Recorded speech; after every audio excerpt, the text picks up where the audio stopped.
My name is Amy Kite. I am the Executive Director of the Busch Wildlife Sanctuary. And my journey to this point has been kind of interesting. I started off when I was 6 years old, actually volunteering for a family friend who's a veterinarian, and that just kind of never stopped. I ended up at Busch Wildlife in 2004, and I started as the volunteer coordinator. From that, about 6 months later, I took over the education department. About 6 years later, I took over the animal care department.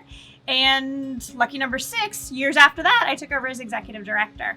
And it's been wonderful to see the sanctuary grow. It started in 1983, actually, down in Miami, in the backyard of our founding director.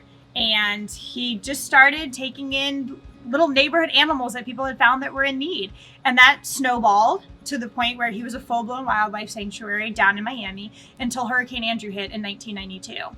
And he relocated up to the Jupiter area in northern Palm Beach County, and we've continued to grow since then. Through our partnership with the Loxahatchee River Environmental Control District, we obtained over 11 acres of property that we could then open to the public. So we moved out of a backyard and we really moved out into the forefront of wildlife conservation. And to have school buses of children come here, to be able to bring communities in and teach them about coexisting with wildlife has really taken our mission to that next level. We also have a 1,200 square foot wildlife hospital where we can see sometimes over 30 patients a day. We don't charge anything for their care, and we're not government funded. So all of this is done through the kindness of people who would like to give donations, grant writing, fundraising that we do, and we just keep going, doing the best that we can for every animal that comes through our door. We have 2 Florida black bears that live at Busch Wildlife Sanctuary. Their names are Taya and Kiona, and they have been with us for over a decade now. They are a riot because they have very, very different personalities, even though they're sisters. Kiona is definitely the more brazen one. She isn't scared of anything. She, you would think, rules the roost because of this. She's much more outgoing, but it's really her sister, Taya. Taya is calm and quiet, but definitely in charge. And these 2 ladies came to us by way of a nuisance issue.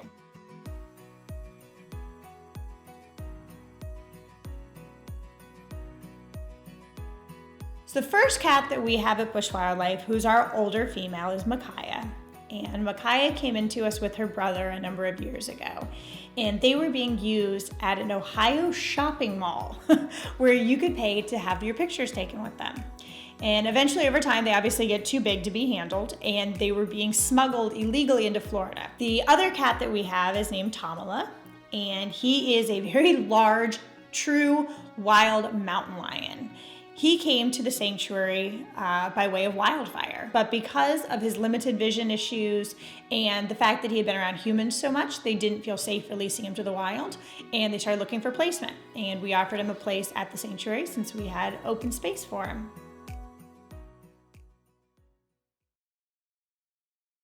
I try to start with a positive attitude because you never know what's going to walk in the door. I mean, by 11:15 this morning, I had over 20 new patients. And you just hope that the people who caused the injury learn something from it.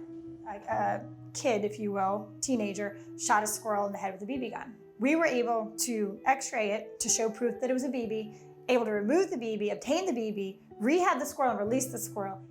This is Fish and Wildlife brought me an alligator that had been shot illegally. That's the shrapnel. So you can see there, this is the head of the one. They just found the head floating.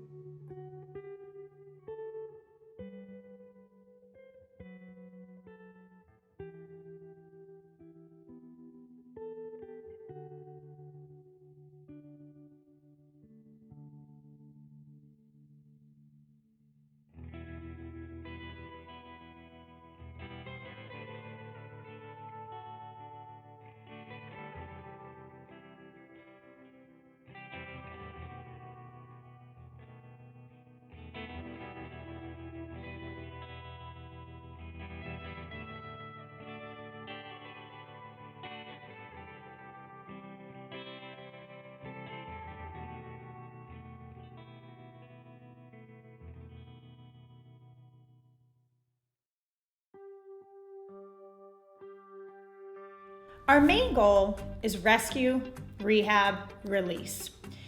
We don't have an ambulance service. Unfortunately, we just don't receive the kind of funding for it at this point. So majority of the animals do come in because the public brings them to us. And that's over 5,000 animals a year. And we'll talk people through it. We'll work with them to figure out how to get the animal to us in the safest manner possible. And then we move into rehabilitation. And this is very much a wide variety. Some of our animals need radiographs, x-rays, blood work. Obviously, they need triage care, fluids and pain management and vitamin therapy, ways of removing any kind of parasites that they have. This can be physical therapy, surgery, rehab, flight training, whatever it all entails. An animal can stay with us for just a few days or a few months, depending on the type of injury that we see.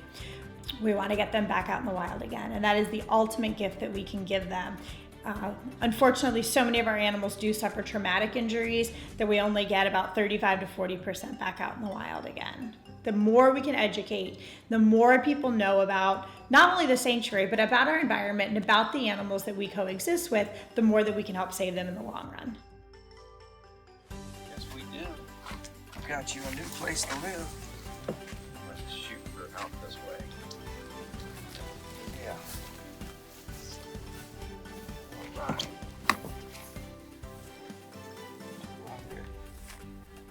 And thrive. All right, here we go. Ready, bud? Let's see you. There we go. Now go the other way. Don't go with me.